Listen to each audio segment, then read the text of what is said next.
Rozvaž mě!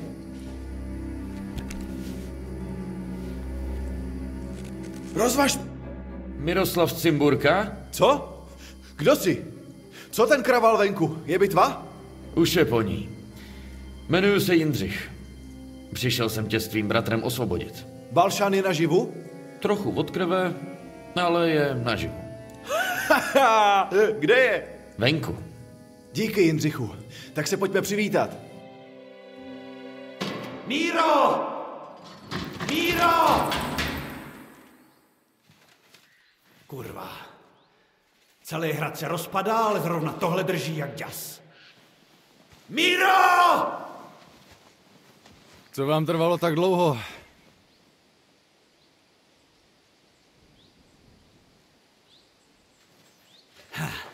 Tady seš, ty nevděčnej parchante. Tady seš, ty nevděčnej parchante.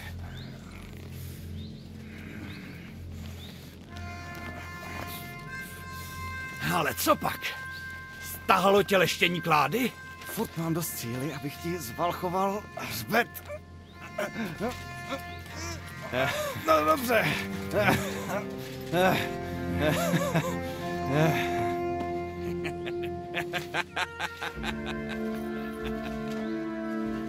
Starý dobrý Cimburk.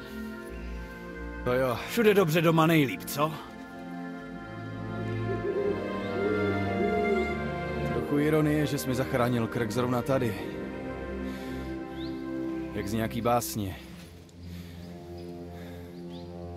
Pěkně ujetý básně.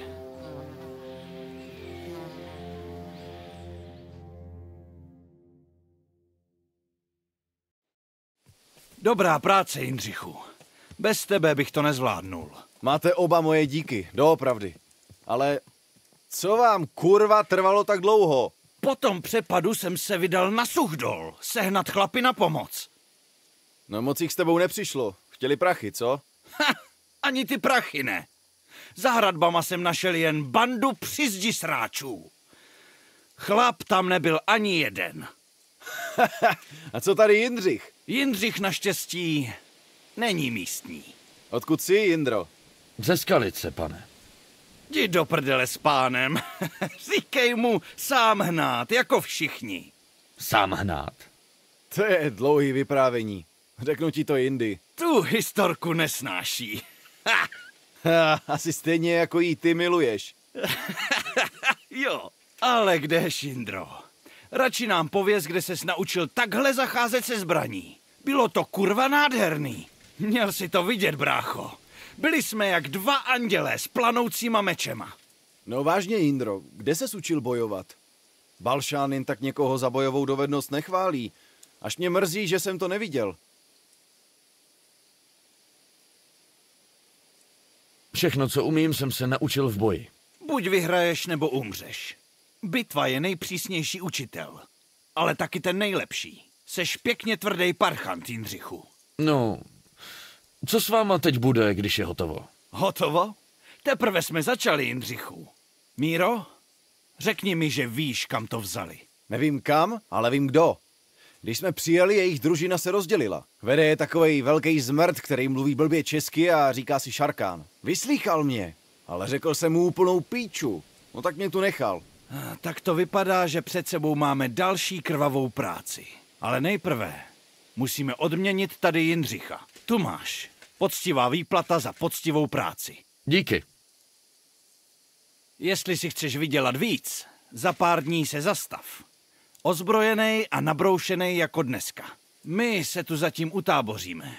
Vrátíme se pohřbít naše chlapy a zjistíme, kde se ukrývá zbytek těch srabů.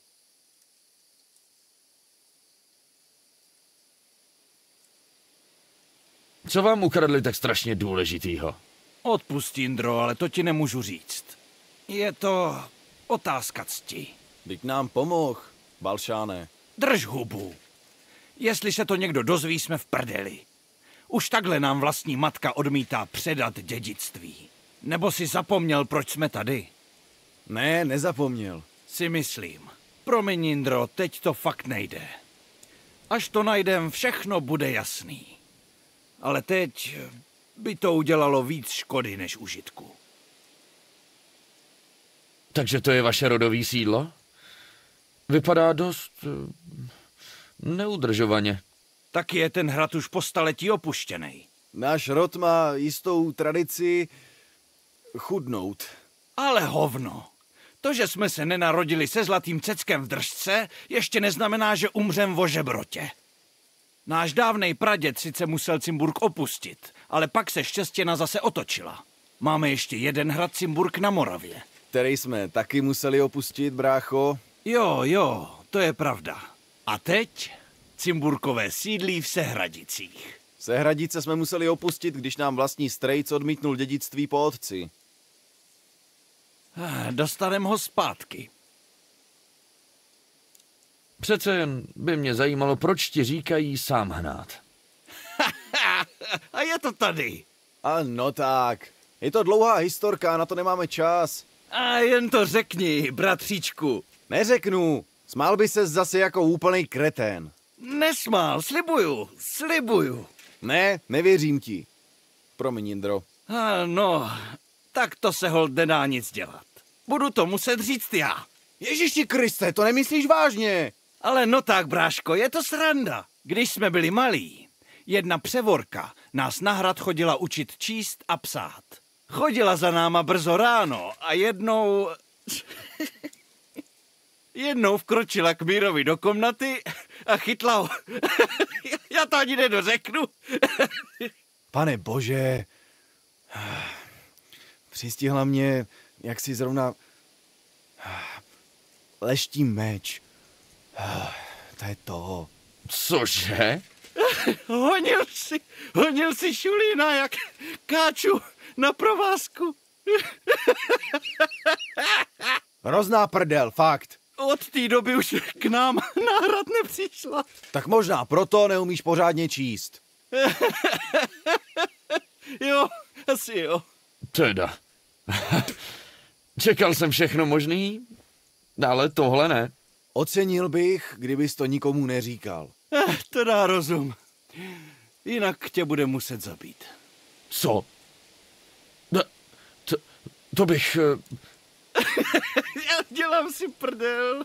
Vyprávěj to, kde chceš. Je to skvělá historka. Kriste pane. Dobrá. Budu na to myslet. Díky za záchranu, Jindřichu. Dávejte na sebe pozor.